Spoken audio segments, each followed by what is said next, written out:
So anyway, I am going to start the evening with Victoria Williamson, and she's going to be sharing a really touching story tonight, and it's her mother, and it involves the Holocaust. So let's give her a round of applause and bring her up. My name is Rochel.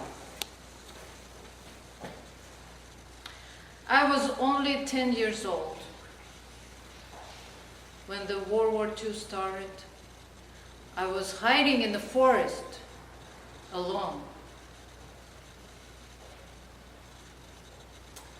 Only 2 years before that happened, I had a happy family. I had a mother, I had a father. They loved me and my sister and the whole extended family in a small village in Russia, in Belarus. When I was 7, my father died. I don't know what happened to him, something with his stomach. He went to the hospital and never came back. My mother was so sad, so tired, because she had to care for the garden, for the cows and the farm. I saw her being very tired. Then she fell ill. She got a pneumonia and she died. I felt so helpless. I was only 8. And then I decided, when I grow up, I will become a doctor, so I can help people. And little did I know the circumstance that will befall me after that. When I was 10, my country was invaded. I got separated from my sister. I was placed in an orphanage. And the orphanage, my new home, it wasn't safe because I was Jewish. And Gestapo, they demanded Jewish orphans' names so they can kill them. So one night I'm in bed in the orphanage and I hear people in the other room arguing. Shall we give Rochel to Gestapo? Or no, we shall not give Rochel to Gestapo. We shall give Rochel, we're not going to give Rochel. I was so scared, so afraid. I didn't know what to do. I was numb. I thought I'm going to die. I was very afraid. And then one of the caretakers, bless her heart, she decided to give me another chance. She said, Rochel, come with me. I will take you to the forest and you're going to hide there. It was 2 miles away from the village. So she takes me to the forest and she says, when you get hungry, go find some berries in the forest, and there's some cucumbers in the field, and go to sleep under the log, hide somewhere, but don't come to the village. Because if you come close to the village, Germans will find you, they will kill you. I knew she was doing her best. She was a nice woman. She was risking her life by saving me. So I was walking around the forest for days, all confused, scared. I ate some berries, I ate some cucumbers, I slept under the log. But then snow came, and that was gone. No food. I was so cold and hungry. I decided, well, she told me not to go close to the village, but I'm starving. I'm gonna take a chance. So I was only 10. I went to the village and looked for the food in the garbage. There was not too much food, maybe just a little bit, something to just sustain me, and ran back to the forest and then walk around the forest and didn't even notice how I got close to the road.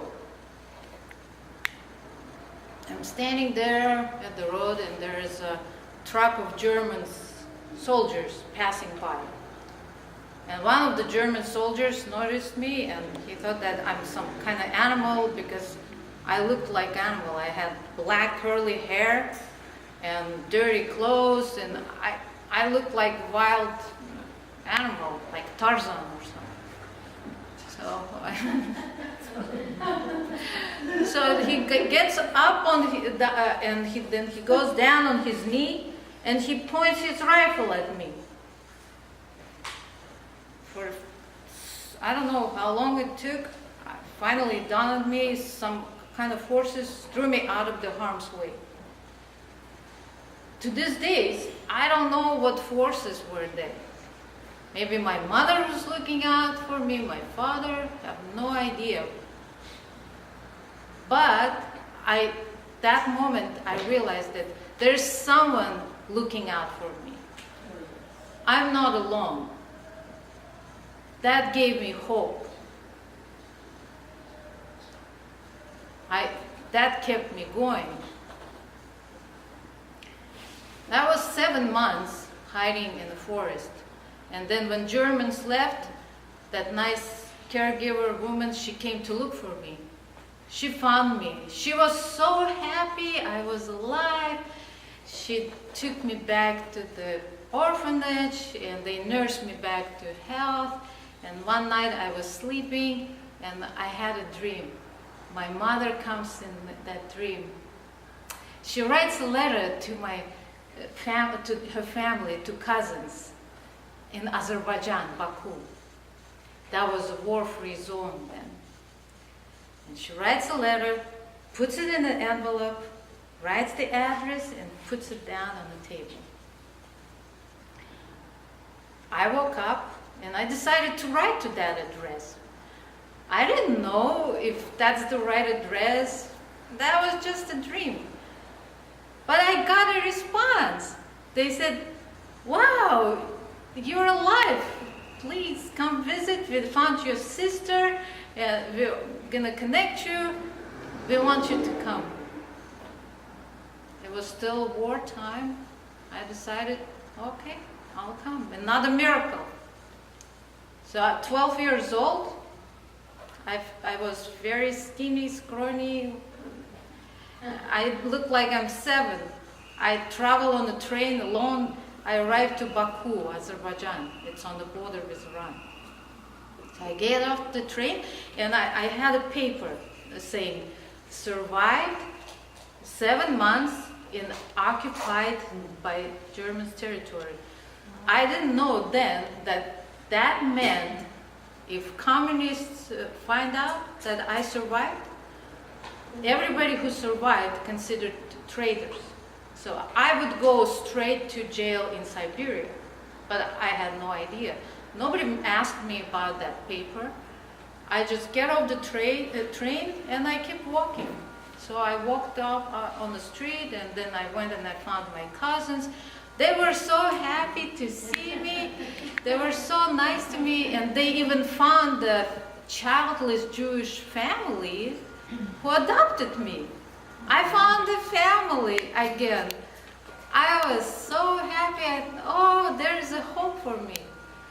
And I ended up growing up, and I did become a doctor. But I am a good doctor. I'm a caring doctor because I care about people. I know how it feels to be alone, to be hungry, to be afraid. I feed everybody. If you come to my house, I will feed you. Even if you're not hungry, I will still feed you. Thank God for America. A lot of food here. I love this country. And today, before I leave, I want to tell you something.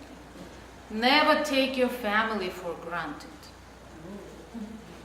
And if you see somebody being mistreated and some injustice around you, speak up. Because if you don't speak up, it will happen again. And you know, silence is the biggest crime. Thank you.